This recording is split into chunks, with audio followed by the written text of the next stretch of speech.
Angela wrapped her fading Ankara scarf around her head. Her eyes were hollow from another sleepless night, but her steps were steady. Her small, weather-worn basket dangled from her arm. Inside was a single crumpled 500 naira note, barely enough to buy vegetables for the day. But she had learned to stretch little into something. That was what widows like her did, stretch pain into prayer and hunger into patience. She closed the creaky wooden door of her one-room house behind her. It barely locked, but there was nothing inside worth stealing anyway. She was alone in the world. No husband, no child, no future, just survival. As she walked the familiar dusty path toward the market, her mind wandered to the days when her husband, Chibuzo, was alive. How he would walk with her on mornings like this, teasing her about her walking speed, calling her my queen of Umulechi. He had died suddenly, collapsing one afternoon in their compound. No warning, no goodbye, just silence. They said she was cursed. They said it was her fault. They whispered that she was barren, that she killed him, that her womb was empty because her spirit was full of bad luck.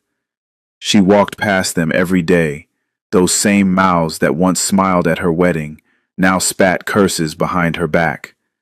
But she endured, until today, because something was about to change. She had just reached the bend in the road where the large udu tree stood, known for its shade and for being a spot where traders often waited for transport.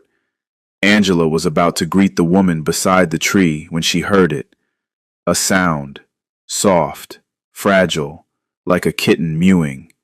She paused. The road was quiet, too quiet. No goats bleating, no wheels rolling, just that sound, a cry. She stepped off the path, toward a cassava sack lying by the base of the udu tree. At first, she thought it was abandoned food or waste. Then she saw it move. Her heart skipped. She dropped her basket and ran closer. The sack was open at the top, and inside were two tiny babies, twins, wrapped in torn rags, their bodies barely covered, their faces flushed from the heat. The girl whimpered. The boy kicked weakly. Angela dropped to her knees. Jesus. She looked around. No mother, no father, no note, no explanation. Just two helpless souls left on the side of the road like forgotten trash. Other villagers began to gather, drawn by her shout. Ha! Twins abandoned? This world is finished, a man said, folding his arms. Maybe their mother died, or maybe she ran mad, someone offered. Or maybe the father ran away when he found out she gave birth to twins, another voice said. Some laughed, some shook their heads, but no one moved. Angela looked around at the growing crowd. No one made a move to lift them. No one stepped forward. She could barely breathe. The sight before her pierced through every scar she carried, every insult, every accusation, every night she had cried herself to sleep praying for a child. Now here they were, two. She reached into the sack and gently lifted the boy. He was light, too light, malnourished. His eyes rolled slightly, then focused on her face. She gasped. It was as if he recognized her. The girl's cry was weaker now. Angela scooped her up too, holding both to her chest. She rose slowly, legs trembling, as if the weight she carried now was more than flesh. It was destiny. Where are you taking them? A voice asked from the crowd. To the police, she said. They need help. Angela, you no even get peeking before. Now you want to carry two, someone scoffed. She looked up, eyes fierce with tears. They are children. They deserve to live. You? You can't even feed yourself, another man added.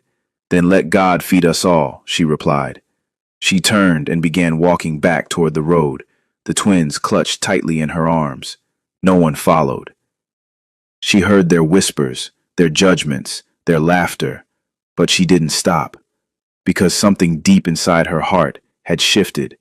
She didn't know who had abandoned these children, but she knew this: she would not.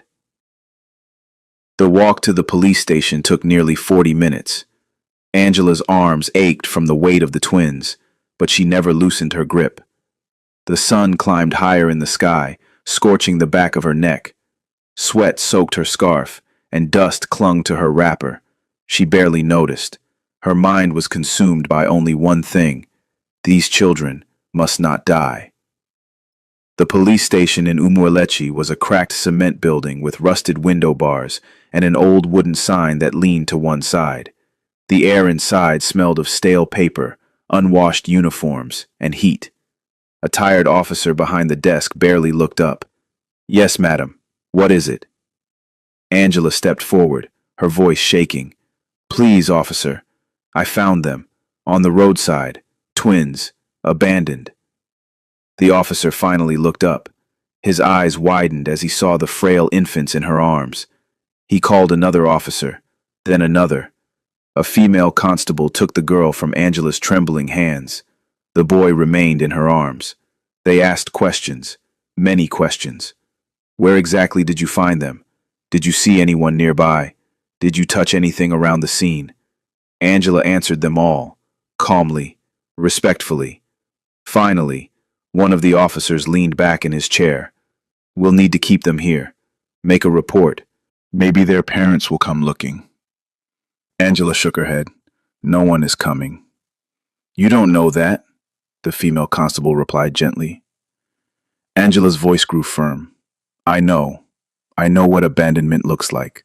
I know what it feels like." They exchanged glances. The officer sighed. "Fine. We'll take them to the hospital for a checkup and then hand them over to social welfare." Angela's body stiffened. She had seen what social welfare meant in this country: overcrowded orphanages, children forgotten in corners, sometimes abused, sometimes trafficked. They didn't always come out whole. "I want to adopt them," she said suddenly. All heads turned. The officer raised a brow. "You what?" "I want to be their mother." The room fell silent. "You?" he laughed. "Do you have a husband?" "No." "Do you have a job?" "I work small things." "Do you have a house?" Angela hesitated. "Yes, one room." The officer dropped his pen and leaned back. "Madam, please don't joke with matters like this. These are human lives. It's not groundnut you're picking in the market." "I know," she said, her voice steady. "And that's why I'm here. If I leave them here, they may die before they are even named. Let me try. Let me raise them. Let me give them a chance." The female officer watched her for a long time, then whispered something into the DPO's ear. That was the beginning. The process was brutal. She had to travel 3 times to the state capital for interviews and documentation. Each trip meant money she didn't have. She borrowed from kind neighbors. She sold her husband's old radio. She fasted on the days she had no food. At the Ministry of Women Affairs, a young officer looked at her torn wrapper and sunburnt skin and asked, "Why would a woman with nothing want to take on 2 children who aren't hers?" Angela smiled gently. "Because they have no one, and I know what it feels like to be no one's choice." The woman was silent for a long time, then stamped the file. It took 2.5 months, but finally, Angela became a mother. She was handed official adoption papers. She wept over the documents like they were a newborn baby in themselves. The babies, now plumper, healthier, slept in her arms, unaware that their fate had shifted because one woman had chosen to stand in the gap. She named them Eze, meaning king, Ada, meaning first daughter. She didn't know their real names. She never would. But in naming them, she gave them new beginnings, new identities, new destinies. When she arrived back in the village, her neighbors came to see for themselves. That Angela brought back twins. Does she think children are firewood? She couldn't even give birth to one. Her late husband's elder brother, Nadi, stood outside her door that evening with folded arms. "You are disgracing our family," he spat. You couldn't give my brother a child. Now you bring bastards to live in his house? Over my dead body. I am not here to disgrace anyone, she replied calmly. I'm here to give them a home. They are not our blood. Angela looked him in the eye. They don't need to be blood to be family. He slapped the wall beside her. We will not allow it. The next morning, while she was at the stream washing clothes, they broke her water pot, tore down her door, and threw her belongings into the yard. They left the twins crying on the floor. The villagers gathered again. Some laughed. Some looked away. One old woman, Mama Ifoma, stood by her side. My daughter, she whispered, come. You and the children will stay in my father's abandoned hut. It leaks, but at least it has a door. Angela held her twins close. Thank you. I'll fix it with time. That night, with only a mat, one blanket, and a broken lantern, Angela laid Eze and Ada between her and whispered, You are mine. Maybe not from my womb, but from my soul. The world had rejected her. Her in-laws cursed her. Poverty mocked her. But Angela chose love anyway, because to her, those children were not strangers. They were her destiny. The hut Angela now called home was made of cracked mud walls, patched holes, and a leaking thatch roof. When it rained, water trickled onto the mat where the twins lay. On windy nights, the door creaked as if spirits pushed against it, and when it was hot, the room turned into a furnace. Yet within those fragile walls lived something stronger than most mansions ever knew. Love. Unfiltered, unshakable love. Angela woke before dawn every day, careful not to wake Eze or Ada. She would light the tiny kerosene stove and boil the same thing each morning. Pop and crayfish water, whatever she could afford that week. When there was no food, she boiled water and sang lullabies to trick their hunger into sleep. She took any job she could find, fetching firewood for the baker, sweeping compounds, selling roasted plantains by the roadside. Her palms cracked from long hours. Her back ached from carrying both twins. But she never once complained. She sang softly as she worked, humming Igbo folk songs about hope, about strength, about mothers who fought lions with bare hands. People mocked her everywhere she went. They called Eze and Ada children of dust, abandoned things, cursed children. Angela heard it all, and still, she smiled. The market incident. One afternoon, Angela went to the village market with the twins tied on her back and chest, Eze in front, Ada behind. She had only 300 yupes in her wrapper. She needed gari, maybe a little vegetable. A young woman selling tomatoes looked up and smirked. Eh, see the mad woman again, carrying market twins everywhere. Her friends laughed. Angela, have you prayed against barrenness? Maybe God will give you your own child. Angela turned, her voice calm. Every child I love is already mine. The women froze, the strength in her voice. It unsettled them. She walked away, head high. Angela's late husband's brother, Nadi, had not forgotten her defiance. Every week he sent boys to harass her. They stoned the roof. They insulted the twins loudly. Once they smeared charcoal on her door and wrote, "Bastard keeper." One evening, Nadi came himself. Angela was mashing yam with a pestle, while Eze played with sticks nearby and Ada scribbled in the sand.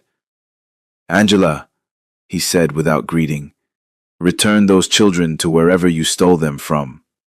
Angela looked up. Her eyes were tired, but they still burned with fire. They are mine now, legally. Legal doesn't make it right. You killed my brother, and now you're raising strangers in his shadow. Angela put down the pestle slowly. My husband died of a heart attack. You know that. You just want to hate me. He stepped closer. Those children will bring more curses on your head. Angela picked up Eze, kissed his cheek, and said softly, Even if the world calls them curses, I call them blessings. He spat on the ground and walked away. By age 5, Ada and Ize were bright, playful children. Ada loved sitting quietly with books Angela borrowed from the old priest. Ize was louder, bolder. He ran everywhere, asked endless questions. Angela enrolled them in a small public school 3 villages away. It cost more than she had, but she found ways. Sometimes she cleaned the headmaster's office to waive a portion of the fees. Sometimes she fasted for days to buy textbooks. The children were happy until the bullying began. One day they came home unusually quiet. Angela noticed it immediately. Ize, Ada, what happened in school? Ada looked away, tears already welling. Ize's lower lip trembled. He finally burst out. They said you're not our real mother. They said we were dumped in the gutter, that we're bastards. Angela's heart shattered, but her face remained calm. She sat on the floor and pulled them both into her arms. My children, she whispered, voice quivering. Blood may give life, but love gives family. I may not have carried you in my womb, but I carry you here. She pressed her palm to her chest. Every day. Tears streamed down her face. It doesn't matter what they say. They don't know us. They don't know what we've survived together. She wiped their tears with her wrapper and kissed their foreheads. Then she looked into their eyes and said the words that would stay with them for life. Parenthood is not by blood, but by love, presence, and responsibility. Who raises the child is the true parent. That night, as they lay on the mat, Ada reached for her hand and whispered, I love you, Mama. Angela couldn't speak. She only held their hands tightly and stared at the leaking roof. Rainwater dripped near her mat, but her soul was warm, because in that moment, despite poverty, rejection, and insult, she had everything. The years continued to roll forward like an old wheel on a dirt road, slow, squeaky, unpredictable. Angela aged faster than time permitted. Her face grew leaner, her hands more calloused, but her spirit only grew stronger. Ez and Ada were now in their teens. They had outgrown the tattered mat they once slept on. Their bodies lengthened, their voices matured, and their dreams widened beyond the leaking roof of their mud hut. And still, Angela gave them everything. The sacrifice. One Harmattan morning, Ez returned home from school with a brown envelope trembling in his hand. Mama, he said breathlessly, we've been selected, both of us, a government scholarship program for children in rural areas. They'll sponsor our final WAEC exams, but we need uniforms, passport photos, medical checkups. Everything is due in 2 weeks. Angela smiled at first. Her eyes lit up, but slowly her smile faded. Because she didn't have the money. Not for uniforms, not for medical forms, not for food. That night, after the twins were asleep, Angela stared at her late husband's picture, just a faded portrait by a candlelit shelf. Her voice was barely above a whisper. Chibuzo, I wish you were here. They deserve so much. I have nothing left to sell. Then her eyes landed on the only item of value in the house, her wedding necklace. Gold, heavy, old, passed from her mother to her. A symbol of love, a symbol of what once was. She held it for a long time. The next day, she walked 5 miles to a gold buyer. I'll sell this, she said. The man looked up. This is real gold. Are you sure? I'm sure. He weighed it, gave her the cash. Angela held it tightly as she walked home, tears sliding down her face. She hadn't cried in months, but today she cried. Not because she had lost something, but because her children were about to gain everything. From mockery to respect. The same village that mocked her began to watch in silence as Ada and Eze excelled. Their report cards were read aloud during PTA meetings. Their names were written on the school notice board. They began to win debate competitions and academic prizes. Angela always stood at the back of those events, wearing her cleanest wrapper, clapping with trembling hands, smiling with tearful pride. Mama Ada, they began to call her. Mama Eze. The same mouths that once said, bastard keeper, now said, great mother. But Angela didn't let the praise touch her pride. She continued fetching water, continued roasting plantain by the roadside, continued fixing her roof with old sacks and a bent spine. Because for her, motherhood was not a platform. It was a purpose. The heartbreak. Then came a letter, folded, sealed, stamped in red. Eze had earned admission into the University of Nigeria, Nsukka. Ada, a week later, received hers from the University of Ibadan. She had been awarded a merit-based scholarship to study public health. They danced around the compound that night, screaming with joy. Neighbors came to congratulate them. Angela cooked with the last cup of rice she had been saving for Christmas. But when the celebration was over, the reality set in. There was still more money to be paid: transport, accommodation, clearance forms, medical reports, even food to survive the first few weeks. Angela stayed awake all night. She stared at the roof as rainwater trickled into a rusty bowl. Then she made a decision. The next morning, she went to the church, knelt before the altar, and whispered, God, they're ready. Take me if you must, but don't let them return empty-handed. That same week, Angela collapsed in the market. The sun had been harsh. She hadn't eaten in 2 days, but she refused to tell the twins. They found her on the floor of her plantain stall, still gripping the 200 naira she had made that day. At the health center, the nurse scolded her gently. Madam, you must eat. Hunger is not a badge of honor. Angela only smiled. When a mother starves for her child, it is love, not foolishness. The twins packed their bags with clothes donated by the church and neighbors. The village contributed 15,000 naira for transport and feeding. It wasn't much, but it was enough. Angela hugged them both the morning they left. Her body was weak, but her soul was on fire. My children, she said, holding their hands. The world may never know where you came from, but they will know what you become. Remember who you are. Eze hugged her tightly.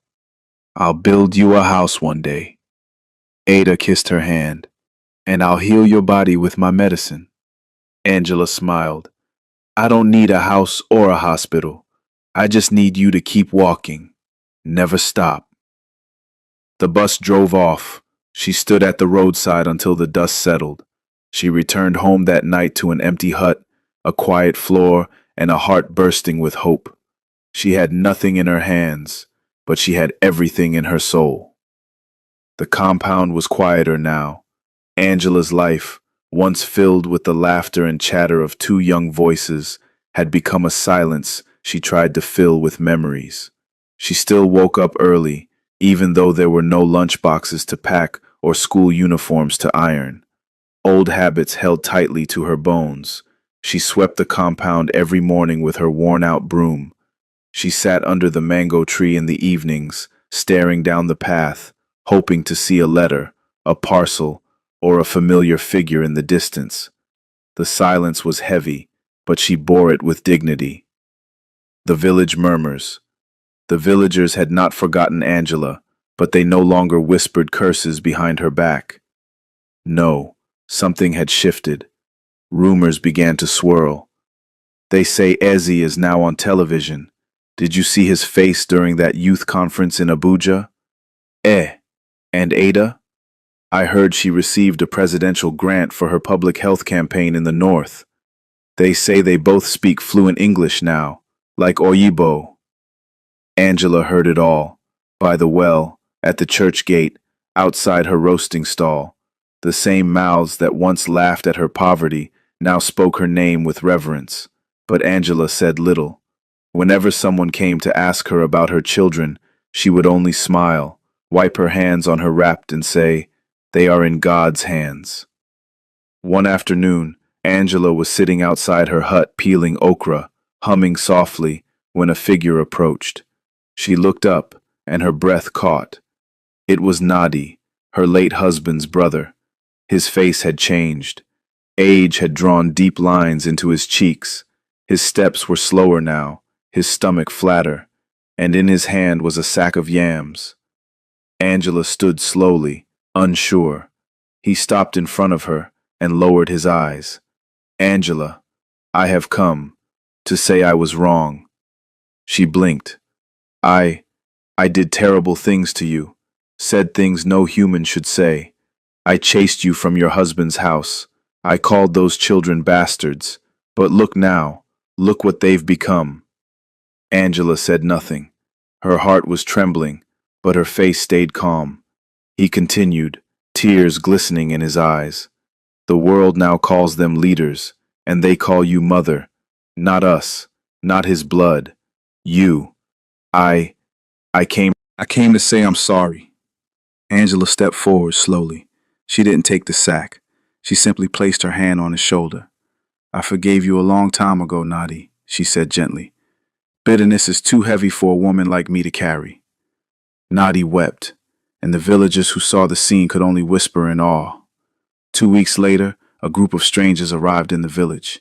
A camera crew, 2 reporters, a drone, a shiny black Jeep. They asked for Mama Angela. They had come from a national television station, African Legacy Weekly. They wanted to film a special segment on the unsung mothers of great African leaders. Angela had no idea what any of that meant. She only knew one thing. They were talking about her children. They sat her down, fixed her wrapper, powdered her face, and turned on the cameras. One of the journalists asked, "Ma, when you picked those twins from the roadside, did you ever imagine this day would come?" Angela laughed softly. "Imagine? No. I didn't even imagine we'd make it past the next meal." The room laughed. She grew serious. "I picked them because no one else would. I stayed with them because I knew the world wouldn't. I didn't give them my blood, but I gave them everything else." The journalist leaned in. "What do you want people to remember about you, Mama Angela?" Angela paused for a long moment.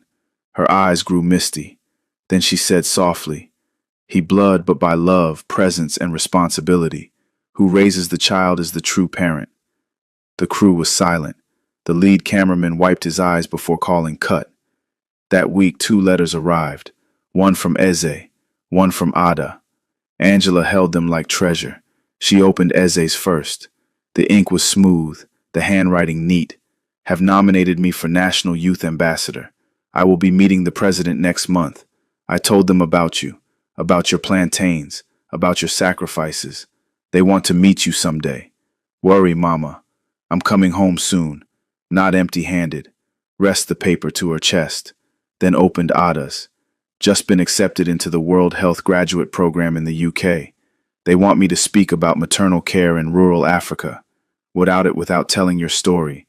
You are my research, Mama. You are the evidence that one heart can save 1,000 lives. You love you, your daughter Ada." Angela wept and wept. That night under the leaking roof she had once cursed, she lay down and stared at the stars through the cracks and whispered, "God, you remembered me." It was a Sunday. The sky was unusually blue. The breeze carried the scent of ripening mangoes and red dust. Church bells echoed faintly from the nearby parish as Angela finished scrubbing her compound with a broom missing half its bristles. She was humming softly, an old Igbo hymn her mother used to sing, when the ground beneath her began to vibrate. It started as a low rumble, then the sound of engines, loud, powerful engines, and then horns. Not Okada, not Keke, SUVs, black, glossy, gleaming. Angela looked up just in time to see a convoy snake its way into the heart of Umwelechi, the arrival. 3 black Land Cruisers, One long Mercedes bus, a pilot vehicle with uniformed escorts. The villagers ran out. Children screamed and clapped.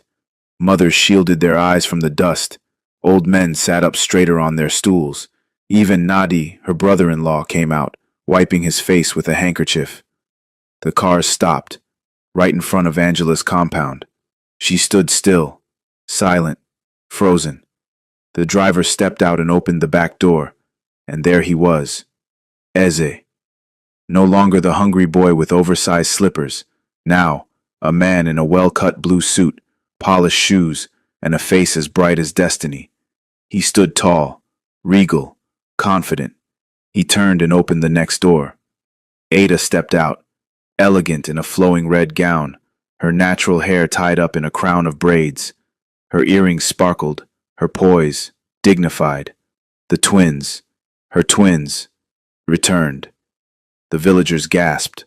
One woman whispered, "Is that not Mama Angela's children? My God." Another said, "He looks like a president already." They both walked toward the hut.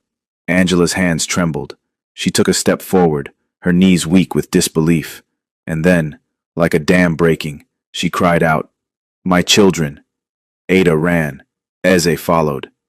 They threw their arms around her, and for a long, holy moment, the world disappeared. It was just them, a woman who chose love over comfort, and the children who never forgot. The gift. When the embrace finally broke, Eze stepped back, reached into his pocket, and brought out something golden. A key. Angela frowned. "What is this?" Ada took her hand gently. "Mama, it's the key to your new house." Angela blinked. "What house?" They turned. They tilted her to a new mansion which they had built. The house had been built in the village, and many villagers had wondered who owns the house. No one knew the owner. Some thought it was a hotel owned by foreigners. Said the house had belonged to a politician. But now it's very clear. The true owner of the mansion is revealed. A mansion, painted cream and gold, fenced, gated, tiled roof, solar lights, flower beds already blooming. A plaque on the front gate read, "The Angela Foundation, Home of the Hope." The crowd screamed in awe. "Mama Angela! Mama Angela!" Angela's knees gave way, but Eze held her. She began to sob. "This house, for me? Me?" Eze smiled. "Yes, Mama, this is just the beginning." But, why? Ada's voice was firm. "Because you chose us, when no one did.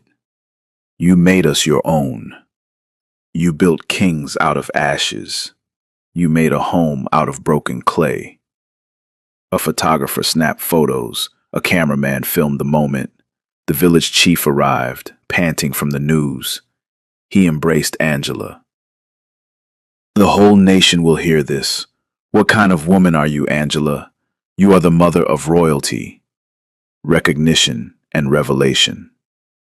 Later that day, inside the grand sitting room of her new home, walls painted cream, furniture plush, pictures of Ada and Eze framed in glass, Angela sat like a queen.